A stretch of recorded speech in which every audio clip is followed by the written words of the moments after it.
worry about nothing, no, no, no, no. What's good, y'all? It's your boy Wright here, the R&B kid. I'm back again with another episode of The Drop for y'all. This is episode 15 of The Drop. Damn, episode 15.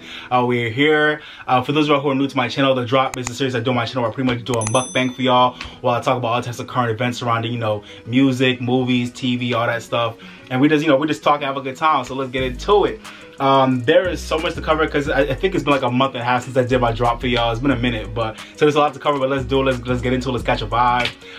Man, I hope y'all got something to eat too. I got a little Jamaican inspired dish that I just took from a bunch of stuff in my fridge. I don't really feel like ordering out. I usually order stuff out, but I didn't really feel like ordering out. There's mad food at home. I got my Nigerian, you know, African bag today. There's food at home. So I got some rice with some shrimp and carrots, beef patty, plantains, and some pineapple. You know, so nice little Jamaican inspired dish from stuff in my fridge. So we're about to catch a vibe. I'm hungry, so let's eat.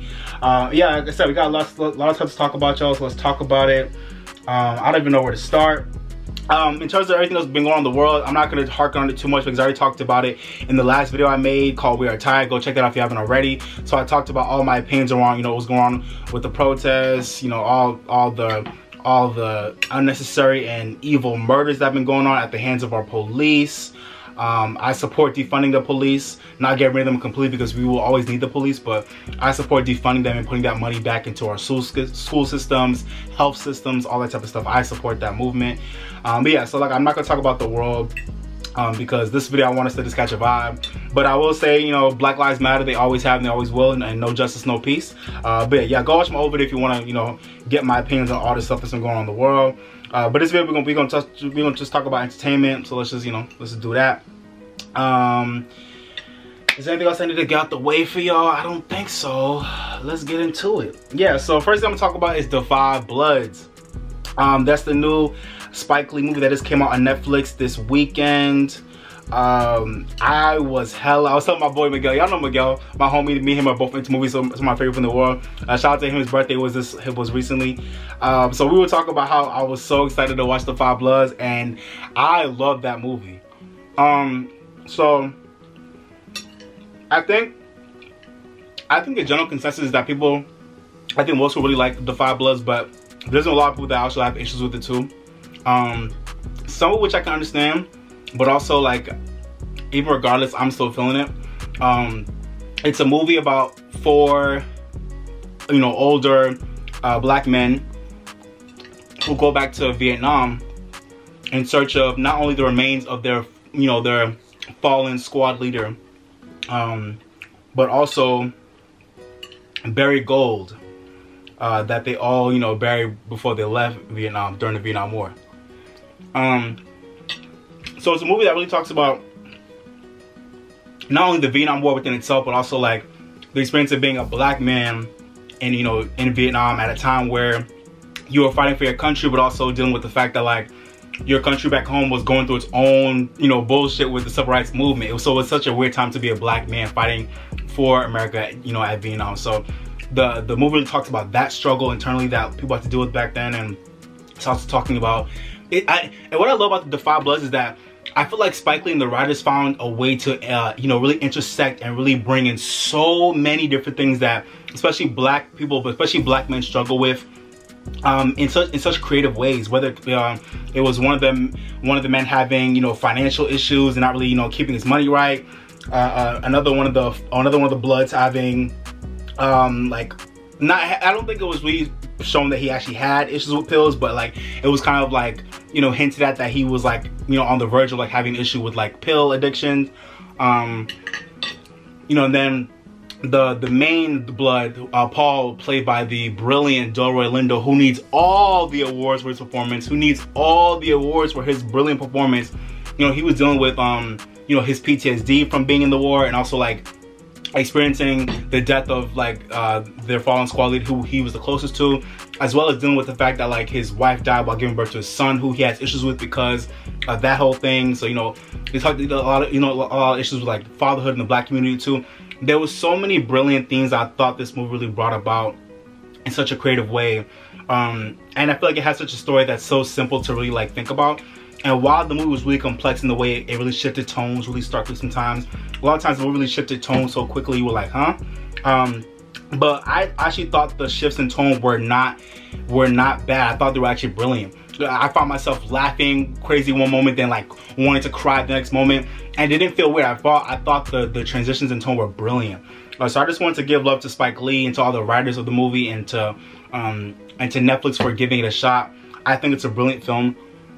I honestly think it's a masterpiece.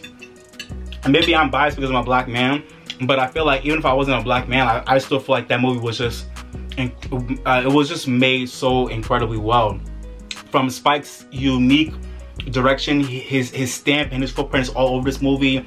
From like, you know, the cutout like pictures of like, you know, certain like, you know, important figures in Black history, to the way Spike moved the camera when, you know, when they're on location in Thailand and Vietnam, to the performances from all the actors, to the way they have such a diverse cast with like the bomb squad people, and then the people in Vietnam too.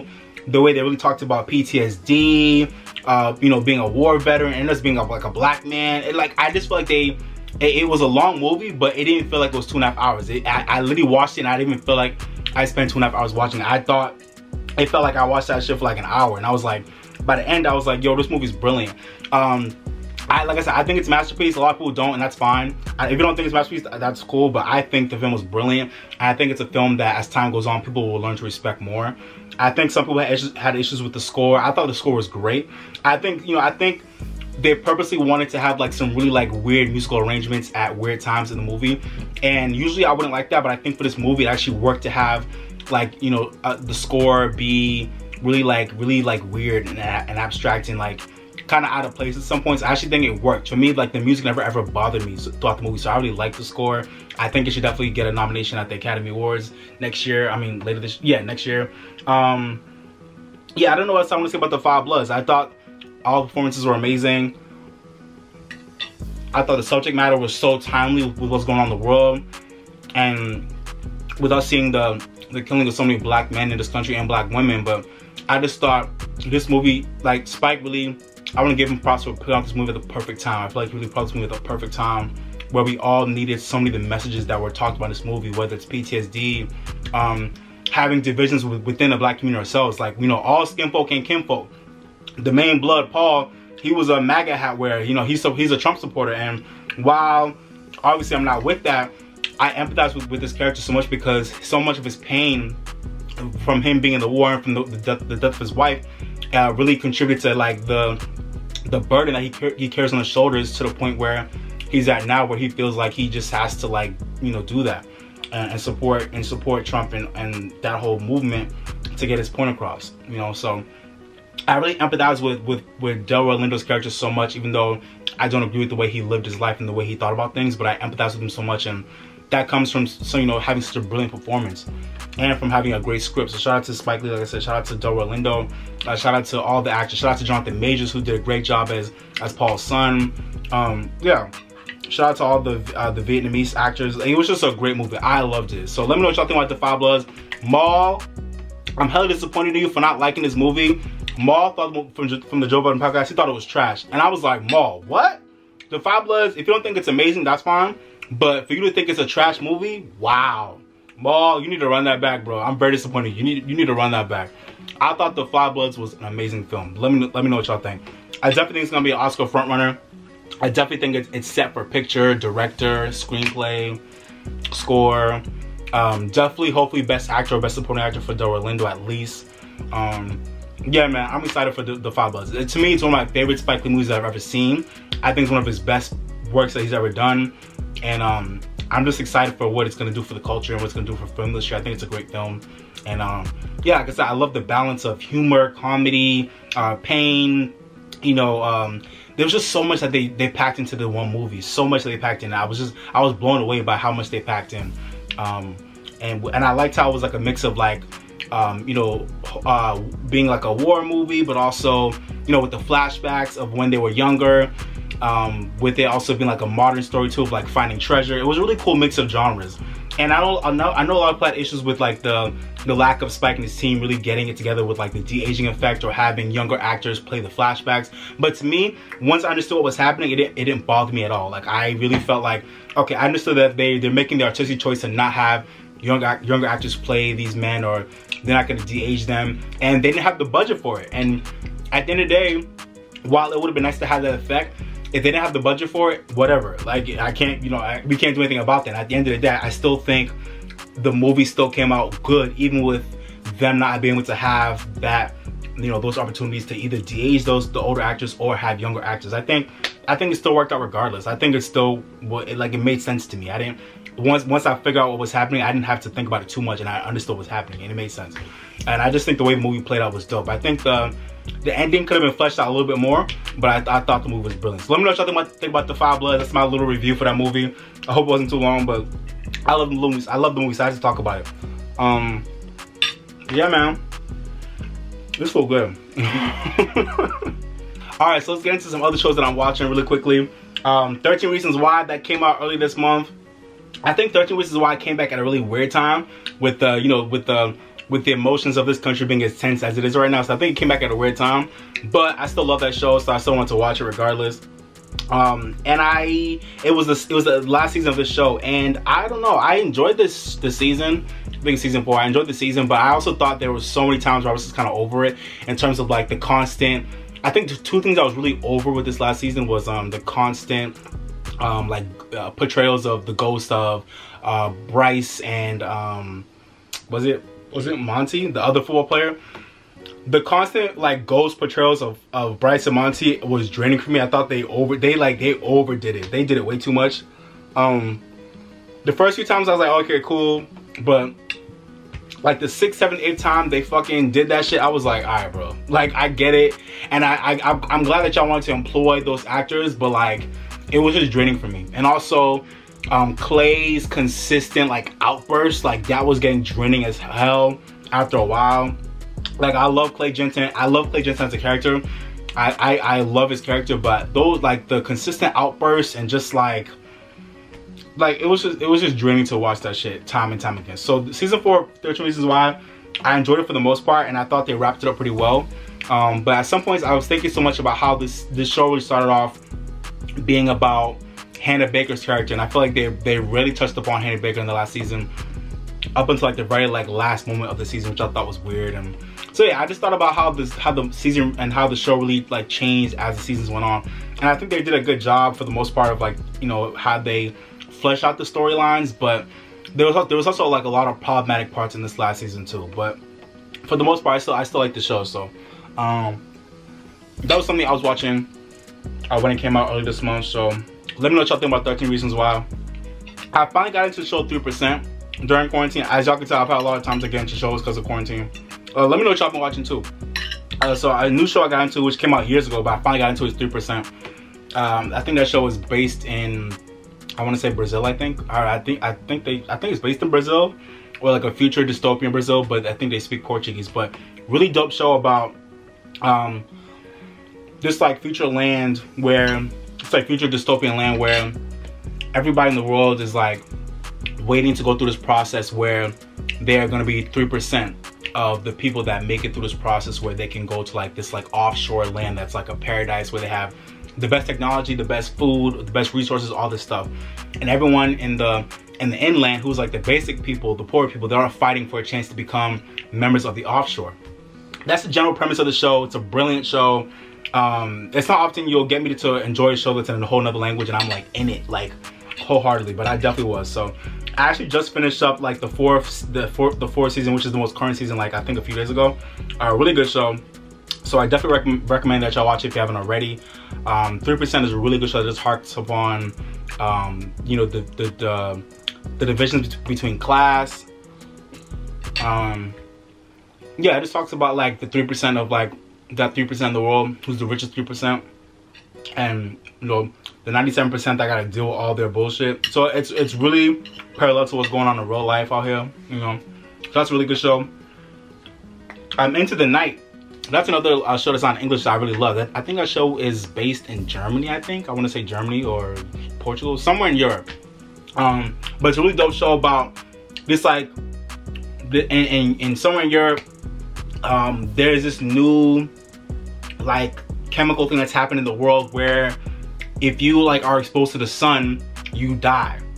So everyone who has found out about this new thing that's happening in the world, they have to, as much as you can, obviously the people have the best chance of people who are flying, they have to avoid the sun. They have to go into the dark at all times so they can remain alive. Really weird premise, but it's a really cool show that was done so well. Great performances, great writing. Such a weird concept, but it worked so well. So I definitely, like, I just checked it out on the fly, and I loved it. So I definitely want y'all to go check it out. Into the Night is a really underrated show on Netflix. I don't think a lot of people are talking about, but it's a really good show. Really weird, like, you know, sci-fi show that's really dope. And I love the way all the characters, like, were developed off the show. It was really good. Only one season so far, but really good show. Hollywood. That's another show that came out, I think, last month, May. A really cool show about kind of like a reinterpretation or reimagination of what the golden era, the golden age of Hollywood would have looked like if there had been less discrimination and less like passive-aggressive discrimination towards, you know, people of color, towards women, towards, you know, gay, lesbian, bisexual people. And the show kind of like talks about those struggles with people who identify with those, you know, identifiers during that time period, and what Hollywood would have looked like then and up until now if all those people have been given the opportunities to really have let their talent speak for themselves, instead of having to fight for those opportunities and not get them because they were either, you know, a person of color or a woman or gay or bi or whatever. So really cool show. I think a lot of critics didn't really like it. I thought, like, it had some issues with, like, its writing, and had some issues with, like, its tonal consistency, but overall I enjoyed what it was getting at. I just think it could have cleaned it up with the writing and with the storyline. But I think the performances were great, and I love what the show is getting at. So that's a show that if you're really into, like, you know Hollywood and, like, the entertainment industry, and if you like shows that kind of like a reinterpretation of past events that were based in reality, it's a really cool show that you might enjoy. So go check it out if that speaks to you. And the last show I'll talk about that I've watched recently is a show called Upload. A shout out to Grace from Beyond the Trailer. She recommended that show on one of her videos, and I checked it out, and I love that show. Upload is a really good show. It's a show about this society where, or like our future society, where once you die, you're given the opportunity, if you have enough money, and there's different levels to it, but if you have enough money, if you have enough resources, you can upload your I guess your body, or like your life, or your soul. You can upload your soul into like a digital, like, cloud, where, like, you're able to, like, live out the rest of your afterlife and, like, you know, whatever paradise you choose, you know, according to how much you have. So this dude, like, he lived a normal life. He was murdered low-key, but no one really found that out for a while. But he was murdered, and then he died, and his girlfriend, who was really rich and her family was really rich, paid for him to be in a really nice, like, paradise that he was loving. But he also felt weird because he felt like obviously it was too soon for him to die, so he's trying to figure out how he died. And also he falls in love with this woman who is his angel, and everybody has an angel who, like, assists them with, like, figuring out their lives in the afterlife after they've passed on. So he falls in love with this angel who was a really dope woman as well. I'm not surprised he fell in love with her because she's dope as hell. But yeah, it kind of talks about that whole thing, and it's a really cool exploration into thinking about, like, you know, making the most of your life while you're on Earth, and, you know, what happens when you die, and, you know, finding love through different boundaries, whether that's he fell in love with a woman who, like, wasn't white. He was white, she was black, or at least biracial, and she's alive and he's, like, not alive, but they fell in love. So it's a really cool show talking about, like, how to find love in really weird and hope, you know, we find love in a hopeless place. You know, how to find love in a really weird and, you know, difficult situations, but, like, pressing on with that love because you feel it. So a really cool show. I thought that was just written really well, performed really well. Really dope concept. So definitely go check it out. I think it was on Amazon Prime. Yeah, so really good show. Alright, y'all, before we get into albums, just a few things related to music that I want to talk about. I never made a whole video about it, but I just want to say another, you know, rest in peace and rest in power to some of the legends that we lost last month. Rest in peace to Andre Harrell, rest in peace to Betty Wright, and rest in peace to Little Richard. 3 legends who we lost last month that, when I think about it, still breaks my heart to this day. Betty Wright, legend, you know, in R&B. She never had like a big career, but she was known as someone that was just so consistent and so talented and so helpful with many different people's careers, you know, singing for them, helping them with their vocal arrangements. Yeah, she had it to herself. So shout out to Betty Wright. You'll be missed. Shout out to Little Richard, literally the king, the architect of rock and roll, the real king of rock and roll that never got his credit because of the very the very apparent racism that was just flowing throughout the industry back in the day, you know, during his heyday, like, you know, the 50s and 60s and all that stuff. Shout out to Little Richard for pretty much being the inventor of rock and roll, being the inventor of, like, you know, the crazy, you know, over-the-top live show, you know, energy, charisma, personality, talent, voice, music. He just had it all. And he never really got that credit he deserved throughout his career, but he really was the start of all this shit. So shout out to Little Richard, and rest in peace, rest in power, king. And then Andre Harrell, man, I have no words for Andre because it's like that man was so integral to so many things that have laid the blueprint for a lot of people in my generation. You know, whether it comes to like Uptown and MCA, Mary J. Blige, Jodeci, like he was a part of so many people's careers who have been influential in R&B and hip hop, and his work with Uptown and MCA and that kind of, you know, bubbling over to Diddy and what he created with Bad Boy, and him and Diddy working together, you know, throughout the rest of his life, you know, just to, you know, create different things in the music industry for other people.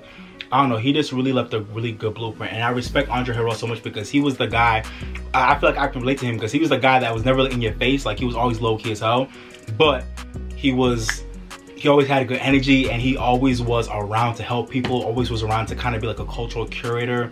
He was always that guy that like people could, like, you know, go to if they needed help with something, or if they needed some advice or opinion on music or whatever they were trying to do.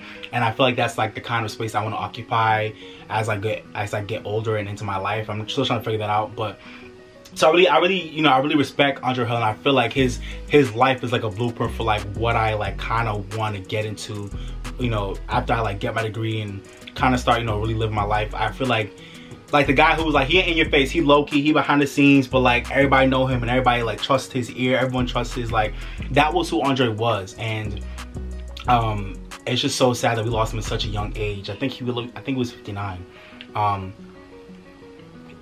Just be petty, go. So Andre Harrell, thank you for everything you did for us. Thank you for everything you gave to Roll with your talent, with your ear, with your personality. Always make people feel good. He always lit up a room. Yeah, he always just had good vibes, and he really did so much for music that really goes unnoticed too. So rest in peace, rest in power to Andre Harrell. Another quick thing I want to talk about: last month in May 2020, we had, for the first time ever in music history, 4 black women occupy the top 2 spots on the Hot 100. That's not something I want to glide by. I think it's something that a lot of people just didn't talk about enough because of like the low-key drama behind it with, you know, Megan and Beyonce on Savage remix, and then Doja and Nicki Minaj on the Say So remix. There was a lot of drama behind that because each person's fan, like everybody's fan base wanted their artist to go #1. So obviously Nicki and Doja did it first with Say So. I remember that week I thought Savage would hit #1, but Say So hit #1. And I wasn't mad because Say So is an amazing song that I love as well. And I was very happy for Doja Cat. Happy for Nicki that she finally got #1, even though she got it in a really weird way. But I think like 2 or 3 weeks later, Savage actually ended up hitting #1 as well, which I was so happy about because I really wanted Savage to go #1. Savage is a great song.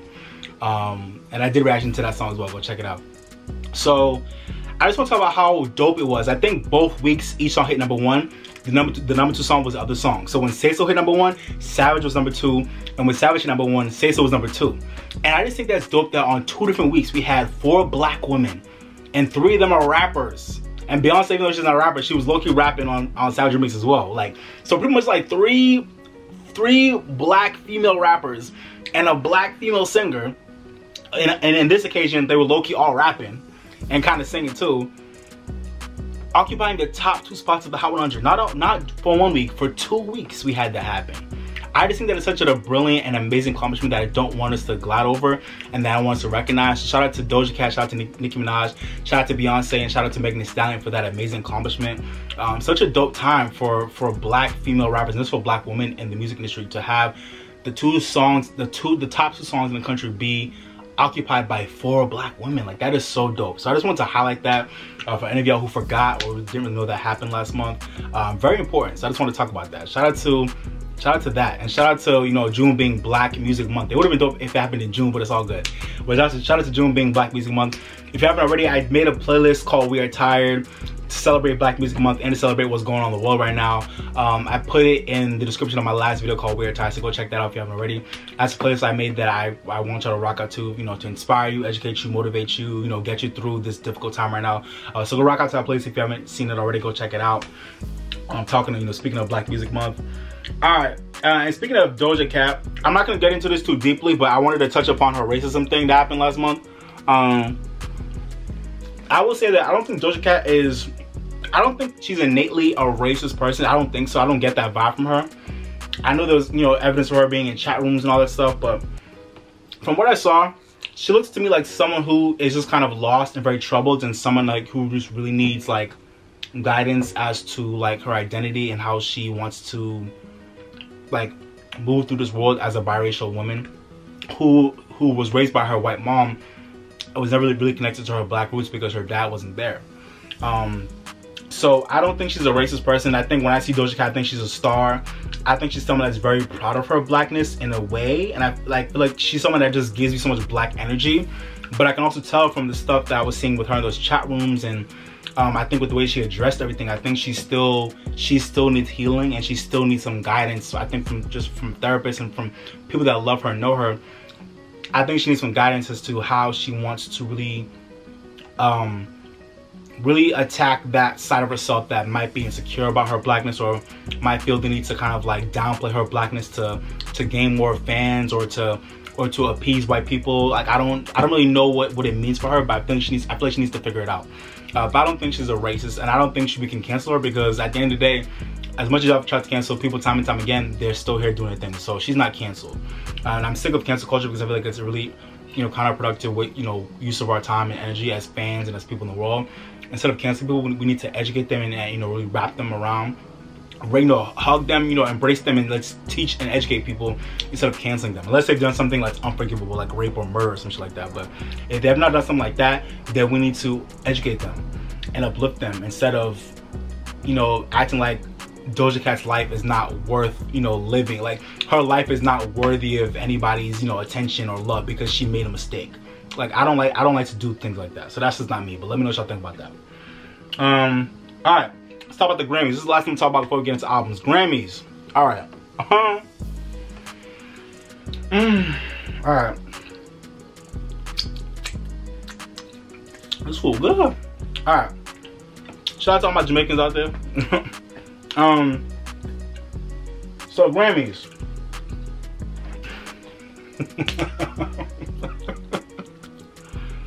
Hold up. The Grammys said, in lieu of what's happening in the world, we're gonna change 2 urban categories names to appease y'all Negroes. That's pretty much what they said. No, but in all seriousness, the Grammy Academy decided that, I think they had a meeting in April or May, and they decided that they were going to change the names of 2 categories in R&B and hip hop to kind of be more respectful as to like what's going on in the world, and just to kind of like, you stay updated with the times. That's like pretty much what the intent was behind these name changes. They changed the one of my favorite categories, not the name but the category itself. They changed Best Urban Contemporary Album to now being called Best Progressive R&B Album, which I think is stupid as hell. Like I said, the Best Urban Contemporary Album is one of my favorite categories every year. Not because the name has always been whack, but just because of the category itself. I love urban contemporary albums, which are pretty much just R&B albums that have, you know, influences of like alternative music, electronic, hip hop, you know, R&B albums that just have like some type of like alternative flair to them, you know, or contemporary flair to them, which is pretty much most R&B albums these days by younger artists especially. I've always held that category dear to my heart. And Best Progressive R&B Album, I love the intent behind it in terms of getting rid of the very problematic urban title. I remember when they first created their Best Urban Contemporary Album category back in 2012. think that was the first year they created it. I was very happy they created the category because I felt like there were plenty of artists that needed to be nominated in that field. But especially because that was when R&B was really becoming more like alternative. We had like, you know, the Miguels and the Frank Oceans, like when we had, and the Geneticals, like when we had those artists coming in, it felt even more necessary for us to have that category, to have people who were making R&B albums but wasn't so much traditional R&B albums. So we needed that category. But them naming it Best Urban Contemporary Album was trash. It always was from the get-go, and it always has been, because urban is a really stupid title to put on to, or because urban's not a genre. You know, there's R&B was known in that title, just an urban contemporary album. Urban is not a genre. Urban is as an adjective used to describe things that are, you know, pretty much black and or hood and or of the city, you know, metropolitan. But urban is not a genre. So that pretty much was just code word for, this is the category where we're going to give love to the black artists who made R&B projects, but that aren't traditional R&B projects. So this is going to be the category for the Negroes who made, like, you know, albums that, like, you know, that push the envelope a little bit. That's pretty much code word for what it was. And that, it makes sense, but the title was terrible. So, I've said it time and time again in all my Grammy videos, they should have named that, and they had it named, the category was named Best Contemporary R&B Album when it first was created back in 2002 or 2003, when Brandy should have won for Full Moon, but Ashanti won. But that's another story for another day. But yeah, that category was created in 2003. It was called Best Contemporary R&B Album, as opposed to Best R&B Album, which I thought was a great title. And that category they had from like 2003 to like 2000. I want to say like 2000, maybe like 10, I think. So yeah, they had it pretty much throughout most of the 2000s. Then they got rid of it, and then it came up with Best Urban Contemporary Album. To me, Best Progressive R&B Album, it makes sense, but it's still an offensive title, because to me, it's offensive to not only R&B itself, because to me, like, it's kind of offensive to the artists who will be nominated in Best R&B Album. So it's like, are these artists not really, like, you know, being progressive or like pushing the envelope with their projects because their sound is more rooted in traditional R&B? So like that plays into the whole issue. And then also having a category being named Progressive R&B Album, I think it's offensive to also other genres who have artists who are being progressive and who are pushing the envelope but aren't exactly R&B. You know, country artists who are pushing the envelope. Hip-hop artists who are pushing the envelope, like Tyler Creator, who won Best Rap Album last year with Igor, which is an album that had rapping on it, but it wasn't really a rap album. That was a really cool, like, alternative, you know, R&B, hip-hop, pop album that was a little bit of everything, you know? There are plenty of artists who are pushing the envelope and who are being progressive in other genres. So I feel like it's kind of a slap in the face to those other genres of artists who are making progressive albums, but there's no category for them. There's no category for a progressive country album or progressive, you know, rap album. There's no, so to me, it's kind of a slap in the face to those other artists who are making progressive work, but have to be nominated in Best Country, Best Alternative, Best Rap Album, Best Pop Album. You know, Billie Eilish, to me, her album was hella progressive last year, but she won Best Pop Album. She didn't win Best Progressive Pop Album. So I still love, like I said, I still love the category because I feel like R&B is one of the few genres where there really is a line between the traditional and the progressive compared to other genres. But the name is problematic. Progressive, I think, was a term they came up with to appease people who had a problem with the word urban, and I get it. But at the end of the day, the progressive isn't a good term either, because it's kind of insulting to, like I said, other artists who are in other categories. And at the end of the day, the Grammys need to stop worrying so much about titles, and they need to start worrying about the fact that they pigeonhole black artists every year, time and time again, no matter the circumstances. Instead of worrying about titles, they need to worry about properly placing artists in the right category, regardless of their, you know, gender, age, race, skin color, nothing. Like, there's no reason why, like, for example, I think Rihanna's Unapologetic should have been placed into Best Pop Album, but she won Best Urban Contemporary Album because she's black. Lizzo could have been put in Best Pop Album, low-key. Tyler Creator's Igor album, that wasn't really a rap album. If anything, I feel like that should have been placed in Best Urban Contemporary Album last year. So I'd rather them stop worrying about the name of categories and we worry about the actual process and how they actually execute their nomination and winning process, and how they actually place artists into the correct categories, regardless of their, you know, gender, age, skin color, race, nothing. Because that's been a big issue with the Grammys for a long time now. So that's what we need to start addressing, not the actual naming categories themselves. Because y'all still gonna pigeonhole artists, y'all are still gonna pigeonhole black artists every year, no matter what the name of the category is. So come on. So yeah, that was Best Progressive R&B Album. I've said it before and I'll say it again. To me, the perfect title for this category should just simply be Best Contemporary / Alternative R&B Album. Point blank, period. That should be the name of the category. To me, it's not offensive. It makes sense, and that way you're not pigeonholing black artists, and you're not and that way you're not offending other artists in other categories. I think that's just a good title. It makes sense to me. Best Contemporary / Alternative R&B Album. It makes sense. To me, that's a great title. I don't know why they've not done that, but whatever. And also, they changed Best Rap Song Performance to Best Melodic Rap Performance, which I think is also stupid as hell too. I appreciate what they were trying to do with it, but to me, they're just naming the Best Rap Song Performance category Best Melodic Rap Performance, just so that it can make sense for white people when we start seeing the influx of nominations for, you know, the little babies and the Gunners of the world, who are, I feel like, will start getting nominations, you know, over the next few years because of this cop-out of a title of this category. Because I think we're now at a time where, like, most rappers are really singing, like, low-key. They're injecting melody into their songs. That's the name of the game these days. That's how culture is, so it makes sense. But to me, Best Rap Song Performance was a perfect title. That was a perfect title. You understand that this is a song where someone's rapping and someone's singing, or one person is doing both in a way. That makes sense. I feel like there was no need to change it to Best Melodic Rap Performance. Melodic rap, like, no. We didn't need that. But I feel like it's just a way for white people to, like, understand that, oh, okay, now I understand why a Lil Baby or a Gunna or someone like that, like, you know, all the littles of the world, I did not understand why they got nominated, because they're rapping, but it's melodic. It's like, no.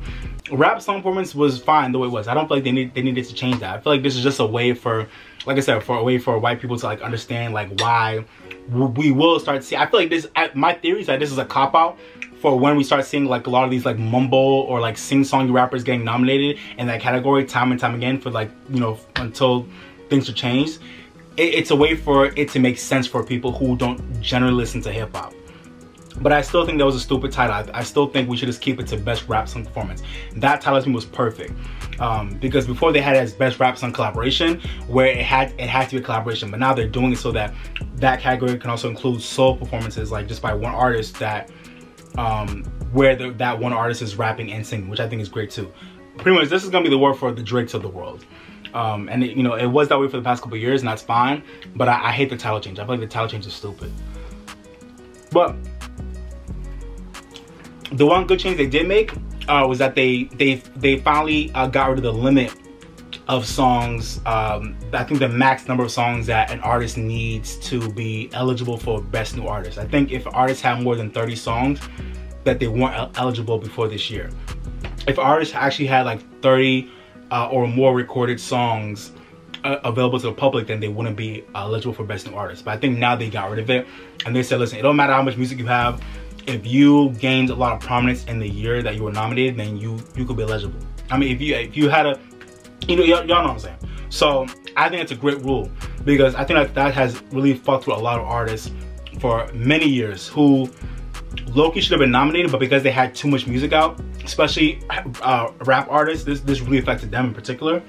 So I'm glad they got rid of it, especially rap artists who had way more than 30 songs out in the public when they were eligible for Best New Artist. They couldn't be nominated because they were disqualified. But now with this rule change, I think it levels the playing field in terms of, you know, recognizing new artists who gained prominence in the year, regardless of how many recorded tracks they had out, you know, when they were nominated. So I think that's a good change. So let me know what y'all think about all these Grammy changes. I think the title changes were stupid. I just think it was a waste of time, a waste of energy in terms of trying to, like, you know, cape to what was going on in the world.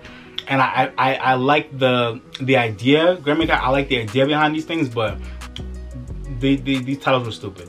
That's just my opinion. But let me know what y'all think about them. Alright, y'all, so now let's get into albums. Let's talk about Dvsn's album first, Muse and Her Feelings, all the way back in April. I don't talk about this album, so let's talk about it now. I think this is a pretty solid album. I really love Dvsn's sound. I love the vibe that they're bringing to R&B. I really love Daniel's voice. I love 1985's production. They're a really solid group, and I love they really bring that like 90s old school vibe back, but in a really cool modern way. So I like their sound. This album was pretty solid. To me, I don't know if it was instantly as magical as their debut album. To me, it's definitely a step up from Morning After, which is a project that I enjoy, but I think this is definitely a better project than Morning After. But to me, their debut album was just like, it was just something different. But it's still a good project. I think the only tracks I didn't like off this album, I didn't like the track with Party Next Door. I didn't like that track Friends. I didn't like the track with Jesse Reyes, Courtside. I didn't like those tracks. I didn't like the track with Future, No Crime. I didn't like that track at all. And the track Keep It Going, I didn't like that track. But every other track I really liked off this album. My favorite tracks, I can't remember. I'd probably say Miss Me, Dangerous City with Ty Dolla $ign and Bougie Banton. I like Dangerous City, it's a nice track. I didn't like it at first, but it grew on me. Between Us with Snow Allegra, that's one of the singles. I love that track. I love Between Us, that's a good track. And the last track, Muse like that too. And the last track again with Chantel May. I know the Joe Budden love that track, it's a good track. So yeah, this album is really solid. I'll probably give it a 3.5 or a 4 out of 5. Really good album. Shout out to Dvsn. I like where they're headed. So shout out to OVO. But as always, OVO, we need more promotion for these guys. We need more promotion. Like, I know we're in the middle of a pandemic, but you know, the promotion for these guys has always been very slow. But I love Dvsn. Shout out to y'all, good album. Muse and Her Feelings, great project. All right, DaBaby's album, Blame It On Baby. Blame It On Baby. DaBaby came out with his third studio album, Blame It On Baby, back in April. It definitely is a big project for the year, but it was alright. The weird thing about this album, Blame It On Baby, is that I enjoy most of these songs. Like, I enjoy them, but I can definitely understand when people say like it was a dry album. It definitely was. For some, I don't know, it's weird. Like, it's one of those albums where like, you know, it's like, it's an average album, like it's really run of the mill. But DaBaby just has this thing about him where his personality mixed with like his energetic flow and production sometimes, like, even though you know some tracks are like mid and they're just okay, like you still like just vibe with it because it's like DaBaby just has that energy on him. I don't know what it is. So this album really was like probably a 3 out of 5 for me, but I still enjoyed most of these tracks because DaBaby's just a fun, you know, good, like he's a feel-good fun rapper. So I don't know. It definitely is a project that's been doing well because like I said, most tracks are fun, they're light, they make you feel good, you know, they're good, you know, like, you know, turn up anthems. But in terms of this being like a really like solid project that really like was like, you know, executed really well and like had like amazing bars and all, it wasn't really that type of album. This was really an album that's like for the moment, it's fun. 10 years from now, are we gonna appreciate it like that? Probably not, but it's a fun album that really harkens to this time right now where we're in the pandemic. You know, look at the album cover and it's such an album of the moment. DaBaby is one of the rappers of the moment right now, so I'm not surprised that he used this opportunity to put out an album when he's on fire. It makes sense, he might as well. But DaBaby is getting on the verge of kind of like saturating the market a little bit too much. But I think if this is the only project for the year, then he'll be good. But if he puts out another project at the end of the year, it'll be like, DaBaby, chill out. Like, and I think he wants to put another album before the end of the year. But DaBaby, don't do it. This is enough from you. We're good. So yeah, this, like I said, this album's probably a 3 out of 5. But yeah, but I still enjoy most of these tracks. I think the only track I didn't like that was Sad Shit. I didn't like that track at all. My favorite tracks, I'm trying to remember. I think I want to say Light Skin Shit. I think I like that track. Find My Way, I like the track. I'm just find my way back home. I like that track. Rockstar, obviously, that was my BSM 14. Go check that out. Love Rockstar. I like Jump. I make a jump like Frog in the 80s. Shout out to Youngboy, Never Broke Again. Yeah, I like Jump. I think Champion was cool too. And Blame It On Baby was cool. And Nasty. I don't think I liked Amazing Grace. I don't think I like that track either. Yeah, I didn't like Amazing Grace either. I didn't need that track. And Nasty with Shanti and Megan Thee Stallion, that was a good track too. That track was nasty. It actually was, yo. When DaBaby said, well, he said this, like, he was like, and then she sprayed like, he talking about, and then she sprayed like, I was like, oh, baby, damn. And then Megan Thee Stallion's verse was nasty as hell too. Both of them are good for like a nasty track. Megan and Baby, they're good for a nasty track. Shout out to Cash Shit. DaBaby's verse on Cash Shit was crazy too. Yeah, so this album was okay. Shout out to DaBaby. This is just an album to get out because he you know, he's on fire right now. So, but it wasn't that great of a project, but it still like was enjoyable as hell. Shout out to DaBaby. Yeah, like I said, I'll probably give this album a 3 out of 5. Let me know what y'all thought about Blame It On Baby. What were your favorite tracks? Which y'all been rocking to off that album? Let me know. Okay, another album that I really want to highlight for y'all is It Was Divine by Alina Baraz, or Alina Baraz, I don't know. But this is a girl I really love. Her album came out at the end of April too. Alina Baraz is so dope, man. Really dope, like soulful, like slow burn, late night sexy, vibed out R&B singer that is just such, she's so dope. I love her sound. This album is pretty good. I liked like pretty much every track on this album. This album is consistent and fire from head to toe. Some of my favorite tracks, I'll probably say Morocco with Black. I love that track. Endlessly. Oh god. Endlessly was good. Give Me the Wheel with Shmino, great track. Off the Grid with Khalid was cool too. I like Off the Grid. More Than Enough was cool. I think that was a single. To Me, I know I like that track. To Me, that was a very deep track. Until I Met You with Nas, that was a good track as well. Yeah, this whole album was fire. But this pretty much was an album where she was telling the story of her falling in love with someone.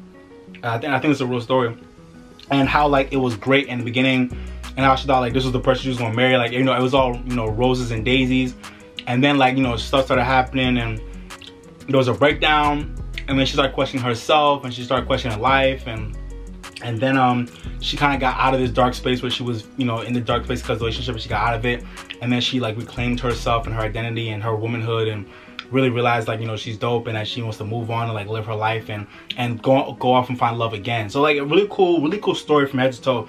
I like the way she kind of did it out. It really feels like one of those old school albums where like the artist is really telling a story with the whole album. So I like how she did it like that. Really solid project. I like that she has a consistent like sound with her music, and she's so talented. She's beautiful. She can sing. Her album is really well made. So shout out to Alina Baraz. Shout out to you, mama. I love this album. I'll probably give this album a 4 out of 5. Really solid project. Yeah, I want to see more from her. I really like her. So let me know something about Alina Baraz. If you don't know her, definitely check her out. She's dope. If you love that late night smooth R&B sound, she's good for it. So definitely go check out Alina Baraz if you haven't already. Her album is amazing. Alright, now let's talk about Drake's Dark Lane demo tapes. So I'm not gonna talk too long about this album. To me, this kind of reminded me of DaBaby's album, where this is an album that like has meant a lot for the culture for the year so far, but it really wasn't that great of a project. But you still enjoy it because of the artist that made it. Like, we all love Drake, and even when Drake makes like weak projects, you still love it because it's Drake. You know what I'm saying? But this album was okay. I still enjoyed most of the tracks, but it still feels like a very unnecessary project and just like a filler until we get to this album later this year, which is he's gonna put out in the summer. So let's see. But the only tracks I didn't like off this album, I think a lot of people like Landed. I don't think I like Landed, and I didn't like the track Time Flies, and I didn't like the track War. But every other track I was cool with. Highlights, Chicago Freestyle, Not You Too, Chris Brown. That track it was cool. When I first heard it, I was like, eh, but it grew on me. It's a cool track that kind of grows on you. This Be Petty is good. Tootsie Slide. It's a really whack track, but like you're still gonna vibe to it at the party. Like, you're still gonna vibe to it when you hear it, but it's not that good of a track. But you're still gonna vibe though, you know. Desires of Future, that was a good track. I think, yeah, D4L with Future and Young Thug, that was cool too. Pain 1993, that's a cool track. Shout out to Playboy Cardi. That's like the biggest song of the album right now besides Tootsie Slide. Yeah, so this album was alright. It's just a filler album. It's just a filler project from Drake until we get the album. Let me know what you thought about Dark Lane demo tapes. Let me know what's your favorite tracks. Let me know if you thought it was okay. or if you thought it was whack, or if you thought it was amazing, let me know. I'd probably give Darkling Gum Tapes probably a 3 out of 5 as well. It's just a bunch of leaks and a bunch of throwaways, so maybe even a 2.5. I don't know. I'll give it a 3. 2.5? No, I don't know. I don't know. I'm getting full, y'all. Damn. But let's keep going. Speaking of Drake, Future. Future released his 8th album, High Off Life, in the middle of May last month. And surprisingly, I thought this was gonna be a really another project from Future where for me was really come and go. But I think this might be, I haven't revisited a lot since I first heard it, but I think this might be one of my favorite Future projects I've ever heard. When, you know, randomly enough, or weirdly enough, I really liked Future's album. I feel like from head to toe, it kind of was like one long song. It kind of was like that, but everything just knocked consistently. Like everything knocked consistently. Everything was like there was barely tracks of this. There was barely tracks that I wasn't really feeling like that of this album. Surprisingly, maybe like there were like 3 or 4 tracks I didn't like that much. Let me see if I can identify them. I didn't like the first track. Yeah, Trapped in the Sun, I didn't like that much. I didn't like Pray for a Key. I didn't like Accepting My Flaws. And I didn't like Last Name with Lil Durk. So besides those like 3 or 4 tracks, I liked pretty much the entire album. This album really banged from start to finish. I was really surprised. I thought it was gonna be like a really average mid album, but it ended up being really good. I don't feel like I learned that much more about Future. I don't feel like I got like a different type of sound from him, but I still feel like he really came correct with this album in terms of like the, you know, how everything banged and how everything flowed from one song to the next. And it did feel a little bit too long. Like I feel like he definitely like scrapped like 3, 4, 5 tracks. But besides that, like everything else was really solid off this album. I really like this album. It's one of those albums that just banged. Surprisingly, so I'll probably give Future's album like a 3.5 or 4 out of 5, maybe 3.5. Cause I'm like, to me, I'm not like big on, like I'm not big on Future. Like to me, like I love Future when it comes to singles, but like albums, I'm like, eh. But this one was really good. So shout out to Future for actually creating like a really solid album. I've not loved a Future album since like DS2, like so. And the Future album was pretty good too, but this is probably my favorite album of his since DS2. Really good album. Shout out to Future. I'll probably give it like a 3.5 or 4 out of 5. Favorite tracks? I'm not sure. Definitely Solitaire. I think I like Touch the Sky too. I think I liked High Tech Tech as well. Hard to Choose One. I love that track. Trillionaire with Young Boy Never Broke Again. That was a good track. I think I liked Harlem Shake a lot. I think I did like that track a lot. I liked All Bad. Shout out to Lil Uzi Vert, putting his touch on that track. I think that was Lil Uzi Vert's track, and he just gave it to Future, but that was a good track. Outer Space, bitch. I like that track too. 100 Shooters, that was a good track too. Yeah. So all in all, Future, salute, good project, bro. Alright, y'all, next album I want to talk about is Notes on a Conditional Form by the 1975. For all my people who is like, you know, pop rock alternative stuff, this is for y'all. I really love this group. They're an English band that's been doing the thing for a while now. I loved their last album, A Brief Inquiry into Online Relationships. I love that album. So this is their 4th album. They released it last month in May. I think it's a pretty good album. I don't know if it's as good as their last album. I think I like the last album a little bit more because their last album to me was like a little bit shorter. This album was like, I think this album was like an hour and 20 minutes. It was way too long. But this was a solid listen.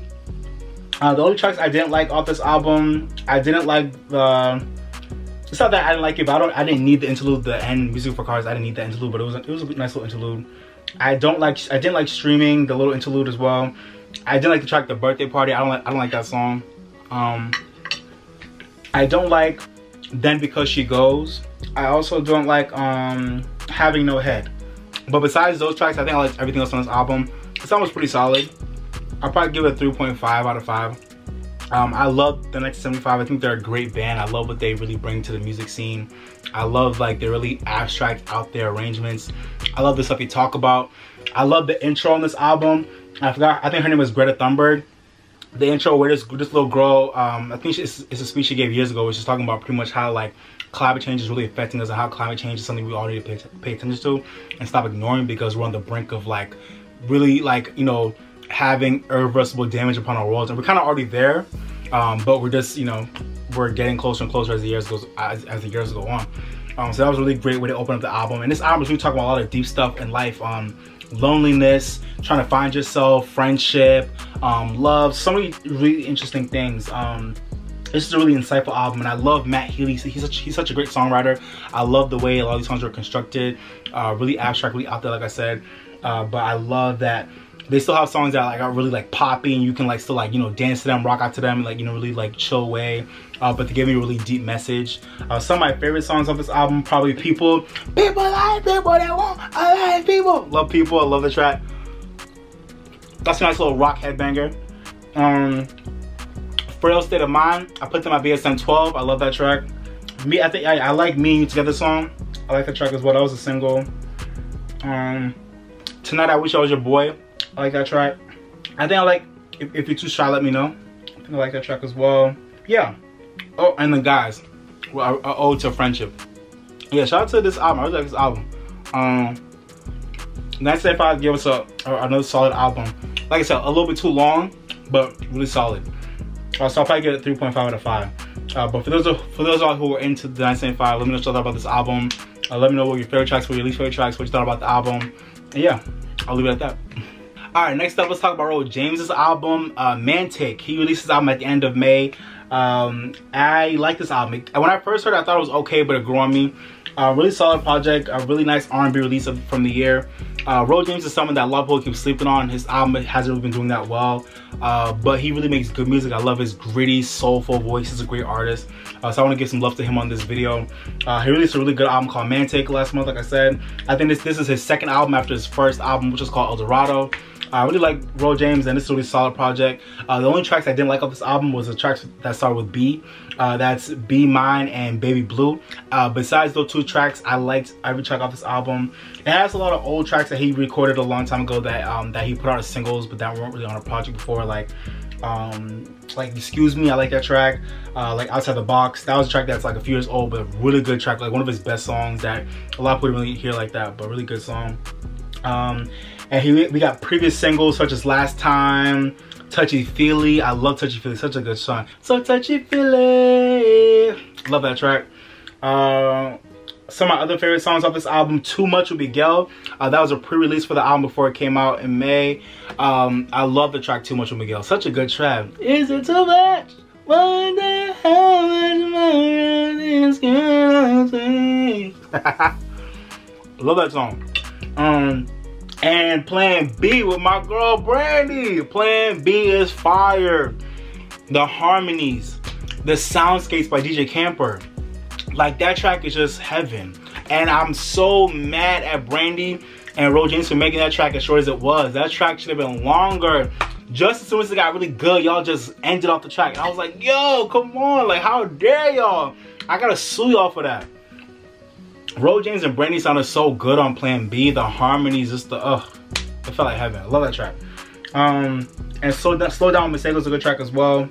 So even though this album was really sexy, it had a lot of good bedroom bangers, my issue with this album is just the lack of promotion that I feel like, you know, his team and RCA really gave this album. I know we're in the middle of a pandemic, but I feel like this album really didn't get any type of real promotion at all, which I'm very disappointed by, because it's a really solid album by a really solid artist. So I'm really disappointed in his team and RCA for this kind of like, I feel like this album was really rushed out. I don't know why. I feel like he and his team could have taken more time to like really like, you know, promote this album and really got it into more people's faces. But yeah, this album was kind of rushed. It was a rush release, I can tell.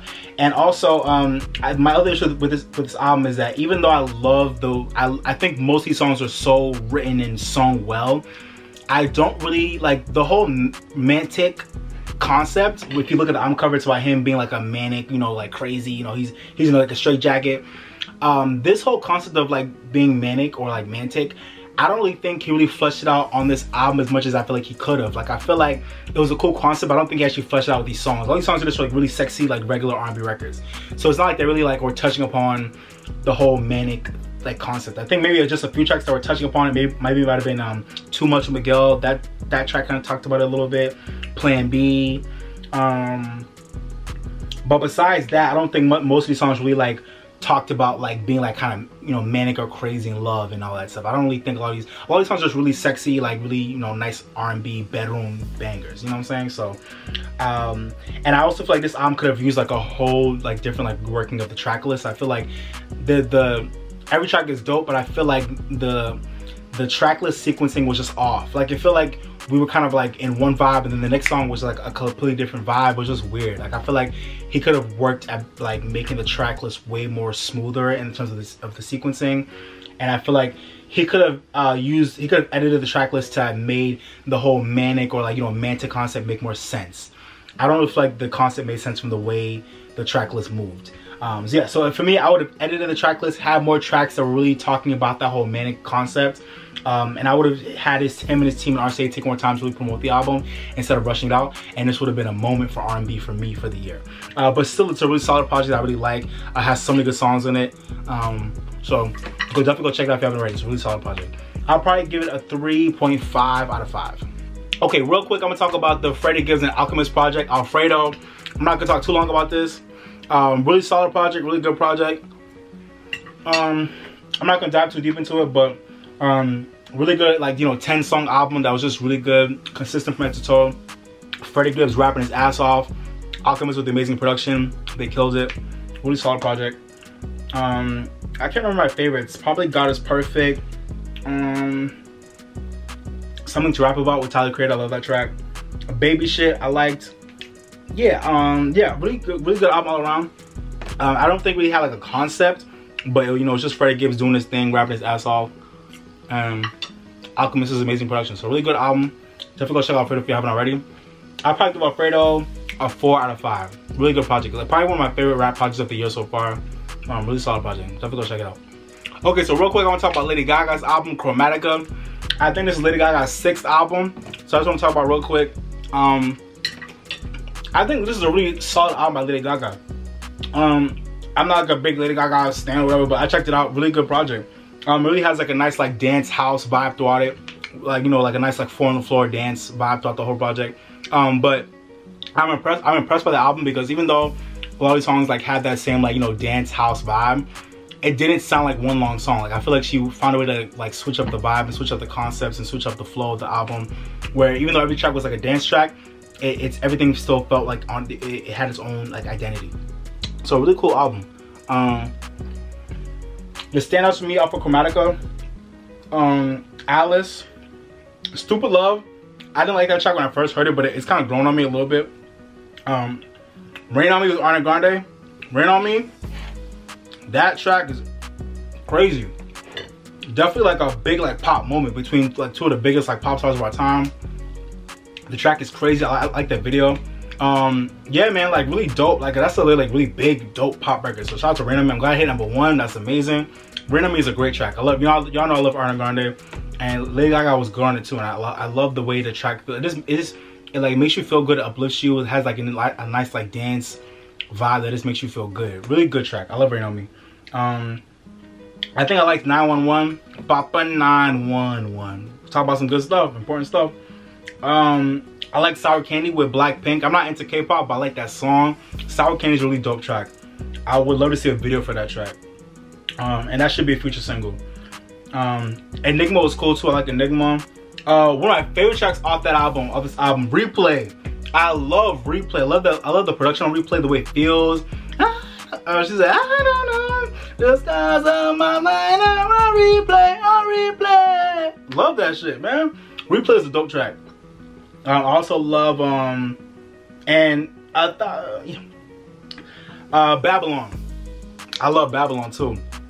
What she said? She said Babylon, gossip, Babylon. Babylon's a dope track. That's also supposed to be a single too. And I would love to see a video for that track. I know we ain't doing videos because we're in the middle of a pandemic, but I would love a video for Babylon. Babylon's a great track. So all in all, this album was really solid. I love Chromatica. We just want to talk about it real quickly. I'll probably give it, I don't think, the tracks I didn't feel like, what was the tracks I didn't like off this album? I think I didn't, I mean, obviously, it's not that I didn't like it, but I can't relate to it. But Free Woman, I can't relate to that track, so it wasn't for me. That's fine. And then Fun Tonight. I didn't like that track, Fun Tonight. I didn't like that track. But every other track I liked off this album. I'll probably give this album a 4 out of 5. Really solid project from Lady Gaga. And I feel like she put it out at the perfect time where the world is like really hurting. So like a lot of people can really use like, you know, like dance pop, you know, uplifting album to like get them through these hard times. So I think she put out a good time. So shout out to Lady Gaga. I'll probably give Chromatica a 4 out of 5. Solid project. Alright, y'all. So one of the last times I want to talk about is Run the Jewels. Run the Jewels 4. This pineapple is good. Run the Jewels put out their latest album in the Run the Jewels series, Run the Jewels 4, earlier this month in June. Literally right at the height of all these protests that were happening, they put the album out. Perfect timing. Because this album is talking about so many things that we're all going through right now, we're all thinking about. You know, racism, the system, police brutality. So much stuff that this album is talking about. Shout out to Killer Mike and shout out to LP. Killer Mike and even LP rapping their asses off on this album. LP's production is insane on this album. This might be one of my favorite like produced rap albums of the year so far. The production is crazy. Shout out to LP. The production is bananas. A lot of these beats are so hard and old school, but they still feel new at the same time. And a lot of them are like really like a lot of them have like some like interesting samples. Like really dope production of this whole album. Really dope production. I'm trying to remember highlights. I liked every track. There wasn't one song I didn't like. This album was really dense. Like they really packed a lot into it. Like, you know, in terms of like, just like the subject matter and like the way it felt. It's a really heavy album, but it still feels good at the same time. Highlights. I'm trying to remember. I think to me like everything was like consistently good on this album. Everything was pretty evenly good. But I'm trying to remember. I know I liked Walking in the Snow. Just Money with Harrell. That was a great track. Oh La La, I've been love that track. Oh La La La, wee. Been love that track. Yeah, this whole album, I think Holy, Cologne Folk is cool too. Like this whole album was just really popping. I actually was never really into Run the Jewels. I never checked out this stuff before, but I just saw this album everywhere, so I wanted to check it out. And I know Killer Mike is dope, so I definitely wanted to check him out. Even though everyone ain't feeling Killer Mike because of what he was saying when the protest was going on, but yeah, this album is hella solid. I know a lot of people ain't feeling Killer Mike right now, but this album is amazing, so definitely go check it out. Run the Jewels, y'all did y'all thing on this project. I liked how they really touched on so many different things that even though they recorded this album a while ago, it's still so relevant till this day. It's still relevant till today, so it's just amazing. I feel like they put out the perfect time. I love that they weren't afraid to just put it out, even in the middle of the pandemic. They were like, fuck it, just put it out. And I feel like this is like the album that's speaking for the people right now. So I really feel like I love this album and what it represents for this time period, what it's talking about. Killer Mike really like, you know, dropped gems on this album. LP did his thing too with the production and his own rapping as well. Good features. David Staples on Pulling the Pin. Yeah, a really deep album that is so of the moment. Shout out to Run the Jewels. I'll probably give this album a 4 or 4.5 out of 5. Really solid album. Go check it out if you haven't already. Go check it out. Alright, y'all. The last album I want to talk about is Ungodly Hour by Chloe and Halle. Man, Chloe and Halle. I love these girls. Well, these young women now. I've been following them for years now. Y'all know I love them. I talked about their debut album, The Kids Are Alright, when it first dropped back in like March 2018. I love that album. That album was crazy. I'm so glad I got nominated for a Grammy for Best Urban Contemporary Album. But yeah, I love this album, y'all. This is their sophomore album, and it's definitely not a sophomore slump. These girls have grown and they've evolved. This album shows so much growth and maturity in terms of the subject matter. Like on their first album, they were talking about like, you know, kind of being kids and growing up and all that stuff. But on this album, they've grown into their womanhood, and they're talking about, you know, relationships, sex. They're growing into the sexuality and growing into like dating and all this drama that comes with that. And they're talking about like, you know, their fears and insecurities, but also like, you know, moving forward and moving on in life and like being brave even in the midst of all the stuff that's going on in the world. Like they really talk about a lot of stuff on this album. I really love the growth and evolution on this album, even sonically. I think their first album they mostly produced and wrote everything themselves. And this album they worked with other producers as well, like Michael Made It, Soundwave, Scott Storch, who produced the second single, Do It, which is a track that is so infectious. Definitely one of my favorite tracks off this album. Yeah, I think everybody they worked with really created a dope sound around them that fits them, but still sounds like that producer. And then the tracks that Chloe produced, she's a producer of the two. She produced all the tracks that they produced, and she's a great producer. I really love her work, and I'm just looking forward to seeing them grow, and they've already grown, but I'm looking forward to seeing them grow even more. The only track I didn't like off the album was Baby Girl, and not because it's a bad track, but because it's not meant for me. I'm a guy, and it wasn't meant for me. But I know it'll be a great track for all the women out there. Shout out to Baby Girl. Other than Baby Girl, I liked every track off this album. Some of the tracks I didn't like at first when I first heard it, but you know, yes, you heard it again, and they grew on me. Like Tipsy, I wasn't really feeling at first when I first heard it, but it grew on me. Same thing with Wonder What She Thinks of Me. Same thing with Busy Boy. Like those tracks I was like, but then when I heard it again, I was like, okay, no, these are actually really dope. So favorite tracks off this album: Forgive Me, Forgive Me, Forgive Me, I've been going too hard in your city. Dope track. Forgive Me, I love Forgive Me. Do It, obviously, like I said, I love Do It. That's a really infectious track that to me should be like a future like party starter anthem for our generation. Like that's a good track. Do It is dope. Ungodly Hour, love that track. Shout out to that breezy beat by Disclosure. Such a breezy, vibey beat. And I love the way that song was written too. So you're gonna love me in the Ungodly Hour. When I'm at my worst, when I'm at my lowest, you're gonna love me then. That's some real shit. You're gonna be in my Ungodly Hour. Some real shit, man. Catch Up with Sway Lee. I hated that track when I first heard it. When it first came out back in like February, March, I hated it. But that track has grown on me for some reason. That track has grown on me. I hated it when I first heard it, but it's grown on me. Lonely too. Lonely's a really dope track. Really deep track. Just talking about feeling lonely in your loneliest time, in your loneliest hour, but not letting that get you down. Just like learning to like revel in your loneliness in a positive way, and like accepting your loneliness, but like learning to like move past it as well, and really find people that you know you connect with. Like really dope track that a lot of us can relate to. I know I can relate to it. And then probably Rest of Your Life, ROIL. I love that track too.